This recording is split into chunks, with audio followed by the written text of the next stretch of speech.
அனைவருக்கும் வணக்கம். ஒவ்வொருவருக்கும் ஒவ்வொரு வகையான எண்ணம் உண்டு.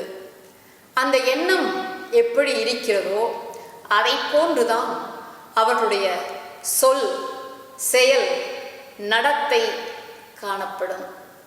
அப்போ நம்முடைய எண்ணம் தான் எல்லாத்திற்கும் காரணம்.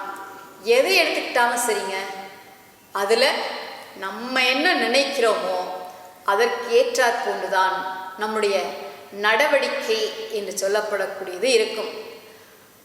இந்த கருத்தை இன்னும் கொஞ்சம் தெளிவாக உங்களுக்கு புரிய வைக்கிறதுக்காக ஒரு கதை சொல்கிறேன், கேளுங்கள். ஒரு விறகு வெட்டி தினம்தோறும் காட்டிற்கு செல்வான்.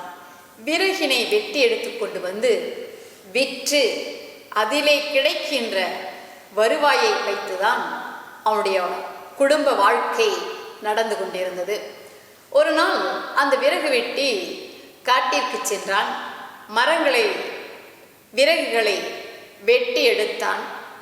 எடுத்து வரிசையாக அடுக்கிவிட்டான். அவனுக்கு மிகுந்த களைப்பு ஏற்பட்டது. வெயில் வேறு சுட்டெரித்தது. அதனால் அவன் என்ன செய்தான், ஒரு மரத்தின் கீழ் போய் களைப்பாரி விட்டு இந்த விறகுகளை எடுத்துக்கொண்டு நாம் செல்வோம் என்று அங்கே அமர்ந்தான். அமர்ந்த பொழுது நல்ல அழகான தென்றல் காற்று வீசியது. அந்த களைப்பு எல்லாம் அவனிடத்திலே நீங்கியது. ஆகா, என்ன அருமையான காற்று வீசுகிறது! இந்த நேரத்திலே நாம் படுத்தால், அதுவும் ஒரு பஞ்சு மெத்தையில் படுத்தால் எப்படி இருக்கும் என்று அவனுடைய மனம் நினைத்தது. அவன் அமர்ந்திருந்த அந்த மரத்தின் கீழ் அவன் யோசனை இப்படி செல்ல, அந்த மரம் எப்படிப்பட்டது என்பதை அந்த விறகு வெட்டி எண்ணி பார்க்கவில்லை. அந்த மரம், அதன் கீழ் யார் வருகிறார்களோ, அவர்கள் என்ன நினைக்கிறார்களோ, அவர்களுடைய மனத்திலே என்ன எண்ணம் ஓடுகிறதோ அதை நிறைவேற்றக்கூடியது அந்த மரம். அந்த விறகு வெட்டிக்கு அது தெரியாது. அவன் என்ன நினைத்தான், நல்ல காற்று, பஞ்சு மெத்தையில் படுத்தால் நன்றாக இருக்கும் என்று எண்ணினான் அல்லவா? உடனே அந்த இடத்திலே ஒரு பஞ்சு மெத்தை வந்தது. அதை பார்த்தவுடன் அவனுக்கு மிகுந்த மகிழ்ச்சி. உடனே ஏறி அதிலே படுத்து கொண்டான். படுத்து கொண்டவன், இந்த பஞ்சு மெத்தையில் நாம் படுத்து கொண்டிருக்கின்றோம், உடம்பெல்லாம் வலிக்கிறது, நமது கை கால்களை எல்லாம் பிடித்து விடுவதற்கு இப்பொழுது யாராவது இருந்தால் நன்றாக இருக்குமே என்று எண்ணினான். அடுத்த நொடி அவனுடைய கை கால்களை எல்லாம் பிடித்து விடுவதற்கு 2 பேர் வந்து பிடித்து விட்டார்கள். ஆஹா, இந்த காட்டில் நான் நினைச்ச மாத்திரத்தில் எங்கேருந்து தான் எப்படித்தான் வந்து எல்லாம் நடக்குதுன்னே தெரியலையே, எனக்கு ரொம்ப சந்தோஷமா இருக்கு. இந்த இடமே ஒரு பெரிய மாளிகையா இருந்தா எப்படி இருக்கும் அப்படின்னு யோசிச்சான். அடுத்த நிமிடம் அந்த மரத்தின் அருகிலே ஒரு பெரிய மாளிகை, அதற்குள்ளாக ஒரு பஞ்சு மெத்தையில் அவன் படுத்திருக்க அவனை இருவர் கை கால்களை எல்லாம் பிடித்து விடக்கூடியவர்களாக இருந்தார்கள். அவன் மகிழ்ச்சியோடு என்ன எண்ணம் தெரியுமா, இவ்வளவு இருக்கு, நம்ம தங்க நகைகளெல்லாம் அணிந்து கொண்டால் எப்படி இருக்கும் என்று எண்ணினான்.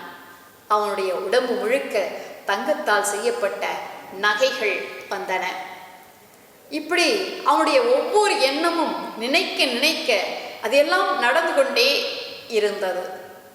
அப்படி எண்ணிக்கொண்டு பலவற்றை அவன் சுகப்பட திடீரென்று, ஆஹா, நம்ம விறகு வெட்டுவதற்குத்தானே வந்தோம், இந்த இப்படிப்பட்ட ஒரு காட்டில் இவ்வளவு வசதிகளோடும் இப்பொழுது நாம் இருக்கின்றோம், இங்கே ஒரு சிங்கம் வந்து விட்டால் நான் என்ன ஆவேன், என்னை அது கொன்று போட்டு விடும் அல்லவா என்று நினைத்தான். நினைச்சதுதான் அடுத்த நிமிஷம் அங்க சிங்கம் வந்தது, அவனை கொண்டு போட்டது. இவ்வளவுதான் அந்த கதை. இதை என்ன நம்ம தெரிந்து கொள்ள வேண்டும், இந்த கதையிலே நாம் எதை நினைக்கின்றோமோ அந்த நினைப்பு என்று சொல்லப்படக்கூடியது உடனே எப்படியாக ஆகிவிடுகிறது, நம்முடைய நடத்தையாக ஆகிவிடுகிறது. இதை ஒரு பழமொழி நீங்கள் கேட்டிருப்பீர்கள். நாம் எதை நினைக்கின்றோமோ அது செயலாக மாறுகிறது. எது செயலாக இருக்கிறதோ அதுவே நம்முடைய பழக்கமாக ஆகிறது. எது பழக்கமாக இருக்கிறதோ அதுவே நம்முடைய வழக்கமாக மாறிவிடுகிறது. ஆகையால் அன்பர்களே, என்ன செய்யுங்கள்? நாம் எண்ணுவதெல்லாம் உயர்வானதாக மட்டுமே இருக்கட்டும். தீமையானதை பற்றி ஒரு நேரமும் ஒரு நொடியும் நாம் சிந்திக்க வேண்டாம். வள்ளுவ பெருந்தகை என்ன சொல்லியிருக்கிறார் தெரியுமா? உள்ளுவதெல்லாம் உயர்வுள்ளல் என்று கூறியிருக்கிறார். அப்படியே நாம் நினைப்போம் என்று கூறி அமைகிறேன். நன்றி, வணக்கம்.